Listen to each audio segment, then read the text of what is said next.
Unpacking চলছে। তারা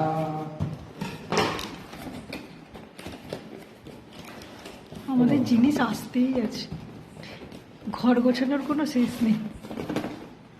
আসে, পছন্দ না হলে আবার ফেরতও যায়। বাবা, ডবল প্যাক! লোকে দিওয়ালি গিফট পেয়েছে কত। কিন্তু ছোট। তুমি তো ডবল প্যাকে কি এলো? ছোট প্যাকেটটা বড় আর জিনিস এসছে ছোট। বড়া প্যাকেট ছোটা ধামাকা, উল্টো হয়ে গেছে তোমার। লোকের ছোটা প্যাকেট বড়া ধামাকা হয়। ও বাবা, বড়া প্যাকেট ছোটা ধামাকা, দরকারি জিনিস এসছে। ভালোই তো এসছে, পছন্দ নয়, ছোট। ঠিক আছে, কিন্তু ব্যাটারি দরকার। ব্যাটারি তো বাড়িতে এক গোছা কিনে রেখেছো, 24টা না 12টা। হচ্ছে ট্রিপল, আমার ডবলে ব্যাটারি দরকার। বড়া প্যাকেট ছোটা ধামাকা। ছোটা ধামাকা।